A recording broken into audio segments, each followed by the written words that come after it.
Welcome to the deep dive. So today we're diving into something I think a lot of us have felt, that awkwardness at work, social things. You know, when you feel kind of stuck in work mode. Right, when everyone else seems to have flipped a switch and you're Hmm. still thinking about spreadsheets or deadlines, Hmm. it's tough. Exactly. And we're going to explore why that happens and, how it connects to keeping those professional lines clear. And the source material for this dive is based on, well, personal reflections about exactly this. Feeling a bit out of sync socially at work. Yeah, like being on a totally different wavelength sometimes. And that struggle to shift out of the whole boss-employee dynamic, even after hours. Plus that desire to actually connect with people, but like authentically, not Yeah. just going through the motions. Definitely. So a lot of listeners, maybe you probably get this. You want to figure out these social rules, get the knowledge fast, and not feel, swamped by it all. hmm So our mission here is to unpack those feelings a bit, offer some clarity on how you might approach these situations while still feeling okay, respecting your own boundaries. Okay, and related to maybe how some rules feel, our word for today is risible, Risible. Risible. And it means something that deserves to be laughed at or mocked because it's just absurd or unreasonable. Which, let's be honest, some unspoken workplace social rules can feel kind of risible, can't they? Like, seriously. They really can sometimes. And that feeling you mentioned, being on a different wavelength, that's a big part of it. Right. Even if the vibe is clearly social, making that mental shift from focused work mode is a real hurdle for some That's people. like you're watching it happen instead of being in it. Yeah, exactly. Work mode is all structure, goals, tasks, maybe more formal talk. Social mode is looser, right? Relationship building, informal chat. And the sort stuff also brings up the boss-employee thing, like finding it hard to see your manager as just another person at the party. Oh, definitely.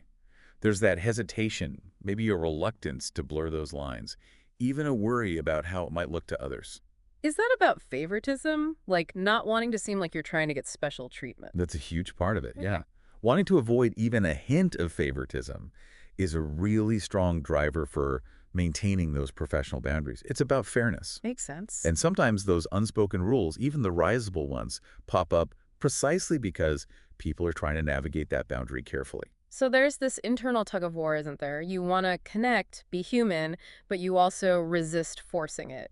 Or you feel like the odd one out if you don't immediately jump into social butterfly mode. That's it exactly. The reflections we looked at really stress authenticity.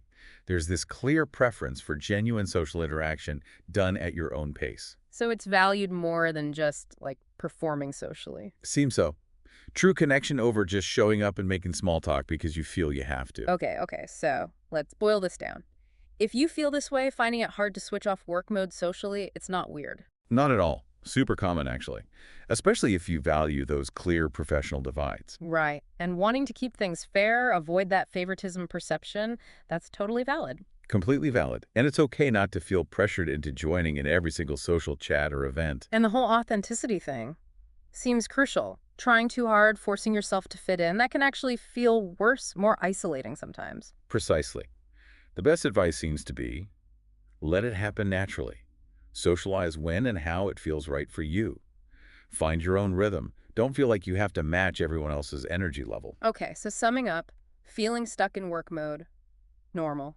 Keeping boundaries, understandable, even admirable. Being authentic, that's the goal. Yeah, basically. Understanding your own comfort level, your preferences, that's your key to navigating this stuff without feeling overwhelmed or like you don't belong. You get to set your own terms. That feels much more manageable. And on that note, our quote of the day is from Milton Berle. He said, "Laughter is an instant vacation." Huh. That's interesting in this context. Yeah, it makes you think, doesn't it? How those genuine moments, the unforced laughs you might have with colleagues, they can actually be that break from work mode. It highlights the ease of it when it's Mhm. real. The opposite of feeling like you need to put on an act. An instant vacation, not a scheduled forced one. Love that. Okay, final provocative thought for you to chew on. Thinking about our word, risible. Which unspoken social rules at your workplace strike you as the most, well, risible? Ooh, good question. And maybe consider this. Would challenging those rules somehow, or maybe just consciously deciding how you navigate them, lead to feeling more authentic and comfortable at work? Something to think about. Definitely food for thought. Thanks for diving deep with us today.